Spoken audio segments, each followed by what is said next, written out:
conversar com o consultor e analista internacional Amaury Chamorro. Bom dia, Chamorro.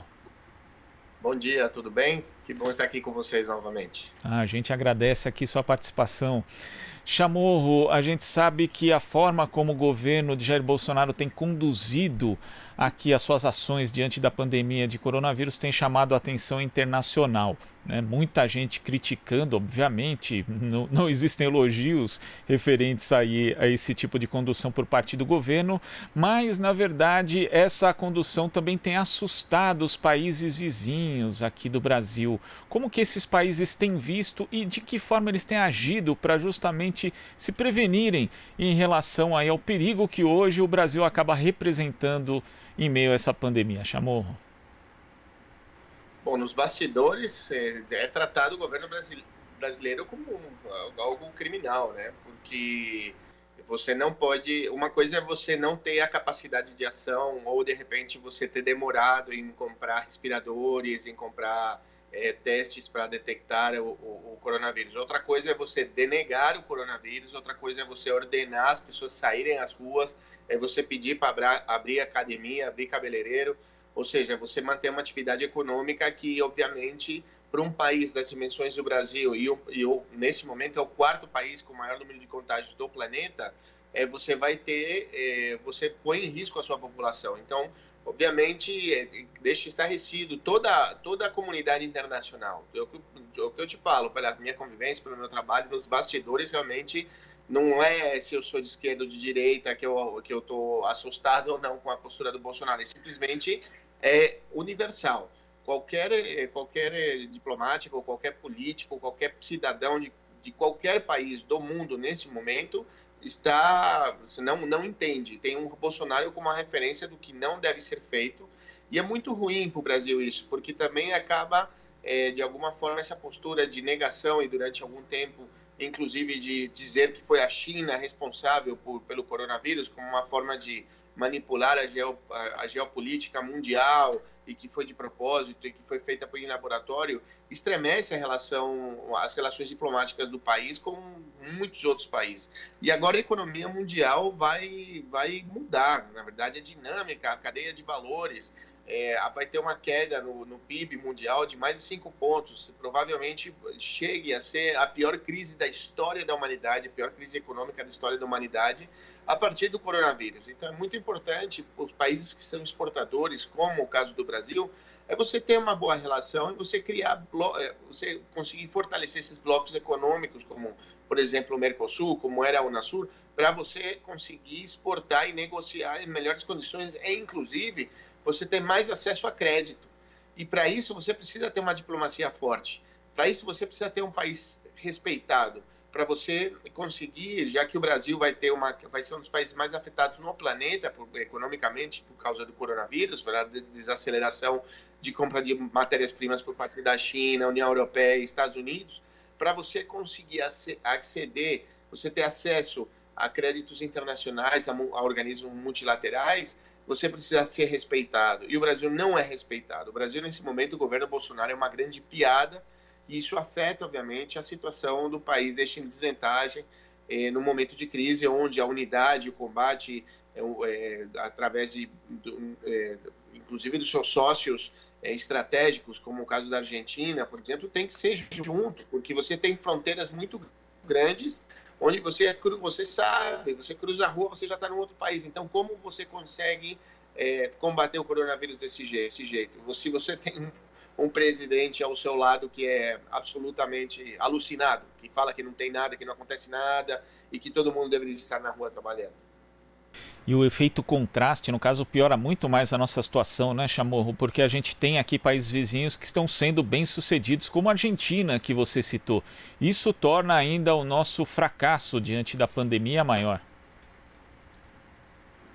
Bom, vamos piorar a situação. A Venezuela, né? Um país que tem um bloqueio econômico e financeiro terrível e tem 10 mortos apenas. Um país de 32 milhões de habitantes, porque análise, para você comparar, obviamente, você pode ter um país de 30 milhões, um país de 60 e um país de 210 milhões como o Brasil.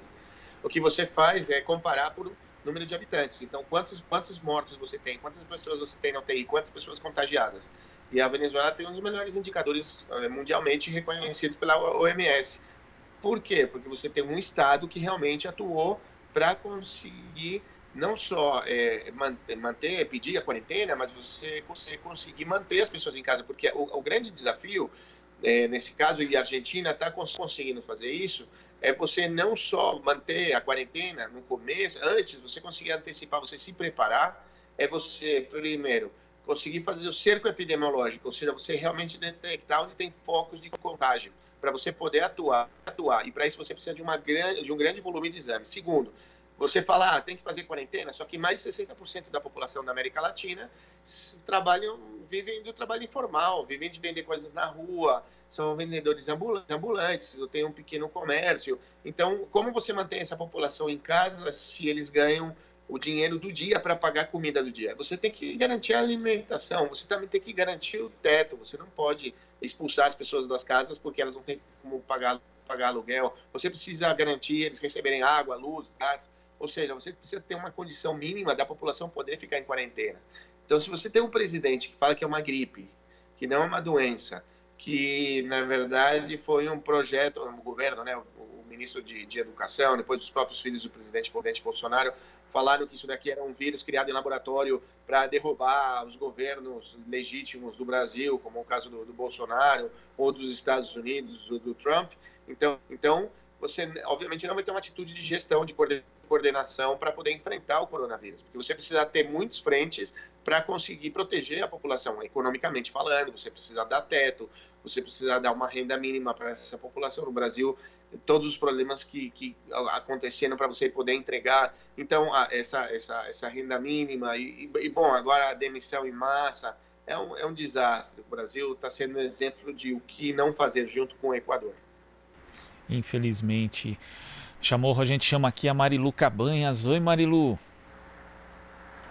Oi, Glauco. Oi, Chamorro. Prazer em falar com você. Bom dia.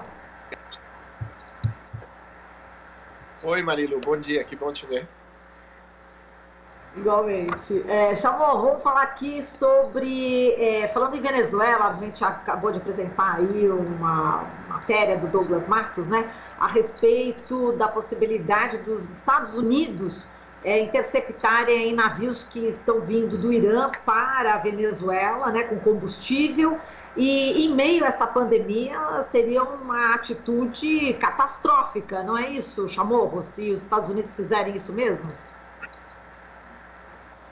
O que os Estados Unidos estão tentando fazer é impedir que a Venezuela receba carregamentos de barcos petroleiros com gasolina.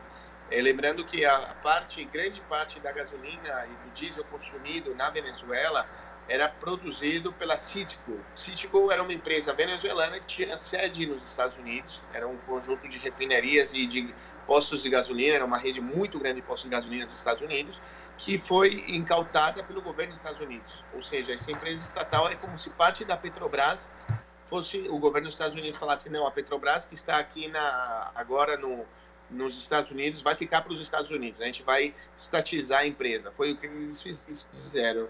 Então a Venezuela deixou de receber a gasolina que consumia porque importava desde os Estados Unidos.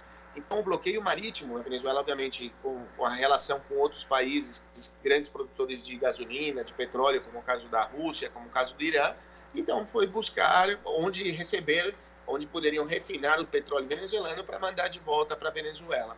Então os Estados Unidos resolveu fazer um bloqueio marítimo, né, com a desculpa de que a Venezuela, o que é absolutamente mentira, é uma grande passagem de aviões e de barcos e desses submarinos artesanais que vão para os Estados Unidos com drogas.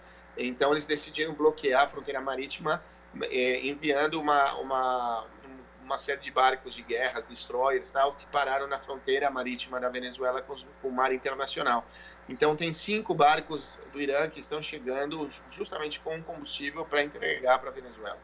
Há uma tendência de fortalecimento desse tipo de ação mais ostensiva dos Estados Unidos, o que é um absurdo, né? Porque realmente dentro de um processo de pandemia, de uma pandemia, você tem a afetação da população que já vem sofrendo a ação do bloqueio econômico, do bloqueio financeiro dos Estados Unidos à Venezuela.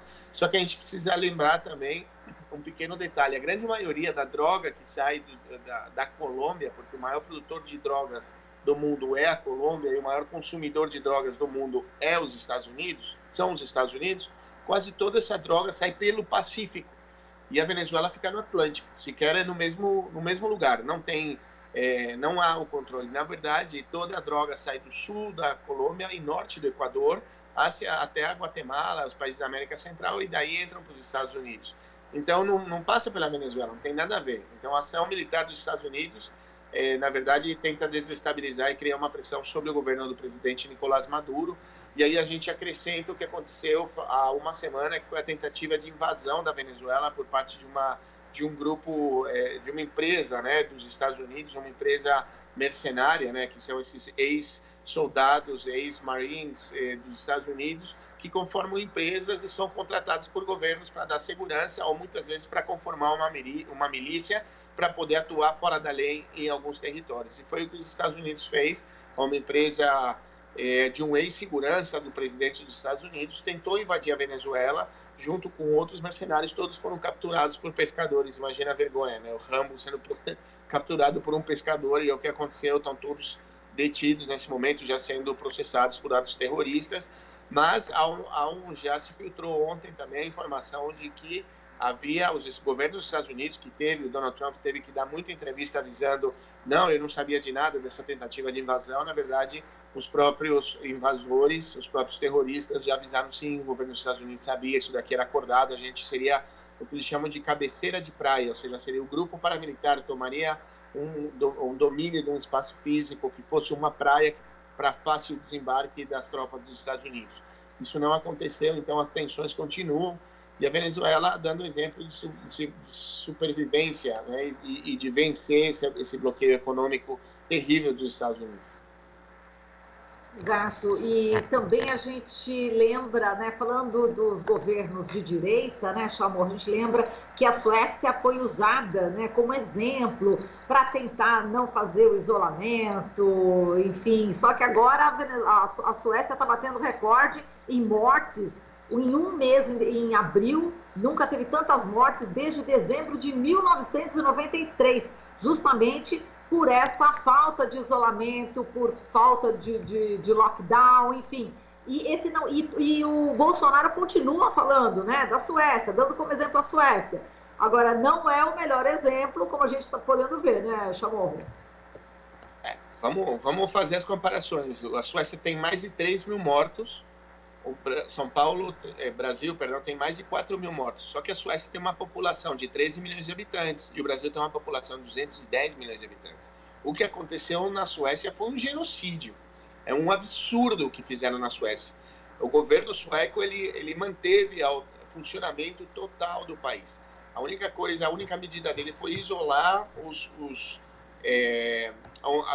onde tem pessoas com mais de 60 anos ficarem isoladas. Elas não poderiam ter nenhum tipo de contato com ninguém.